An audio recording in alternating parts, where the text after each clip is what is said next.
Hey, this is Alex from Android Central, and today we're taking a look at the new Intel-powered Motorola Razr i.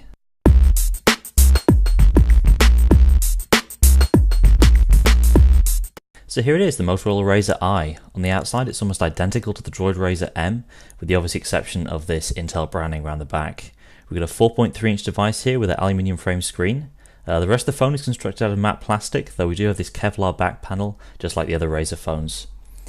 Motorola's making a big deal out of their edge-to-edge display on the Razr i, and unlike earlier Razr models, there's no big obnoxious bezel surrounding the screen here.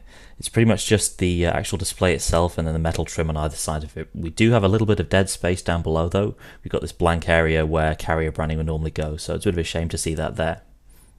On the whole though, Motorola hasn't changed up its design language too much in the Razr i. Still got a very industrial look to it though. It is a lot less bulky than phones like the original Razr and the Atrix HD. On the left edge of the phone we've got this clip out area for micro SIM and micro SD card slots. We've got our own card in there right now, but there aren't any provided with the phone. Moving along, we've got micro USB port, no HDMI out on this, unlike the first gen Razr phones. Moving up top we've got a 3.5mm headphone jack, and on the right edge is where you'll find power, volume and dedicated camera keys. Above the Kevlar area on the back there's an 8MP rear camera with LED flash, and that's paired with a basic 0.3MP front facer. Motorola doesn't have a great track record with phone cameras, but we've been pleasantly surprised with the camera on this thing. It's very fast to start, as you can see here, and even faster to capture images. You've also got burst mode and HDR mode, although there's no panoramic capability. And we were told at the launch event that a lot of the camera performance has to do with the optimizations that have been done for Android on the Intel platform.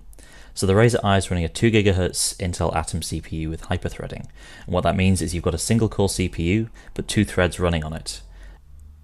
Intel claims this setup gives better real-world performance, and that it's also done a lot to optimize Android in general and Motorola's apps in particular for its architecture.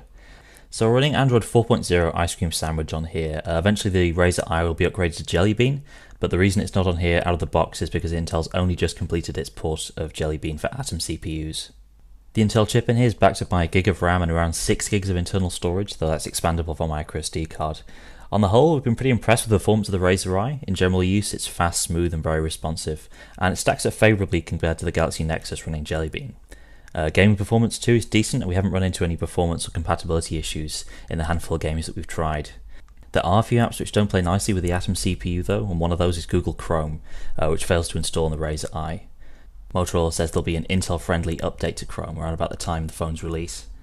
We should also talk about the display a little. It's a QHD Super AMOLED panel, which on paper is the same as the first generation Razrs, but in reality there are a few substantial differences. The Razr i is much brighter, much more vivid, better in direct sunlight, and there's nowhere near as much discoloration in low brightness settings. That said, it's still a low resolution Pentel display, so you're going to get a bit of artifacting in places, especially around text. In terms of software, what you got on the Razr i is pretty much identical to any other modern Motorola phone. Visually, it's pretty close to vanilla Android. You'll notice the on-screen buttons down below, though there is quite a bit of added functionality. For example, on the home screen you can scroll all the way to the left and you'll get this handy quick settings page, scroll all the way to the right and you'll get the option to add more home screens. There's also this favourite section in the app drawer, and that gives you the option to tap this button up top and you can check a few favourite apps to pin them here for quick access.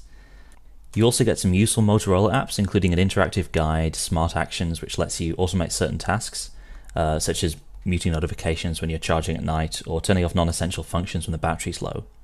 And we're happy to report that unlike the Verizon Razr M, there's absolutely no bloatware in our Razr i review unit.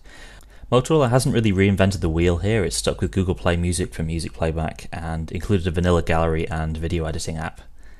So on the whole, the Razr i is a fast, well-specced mid-range device from Motorola.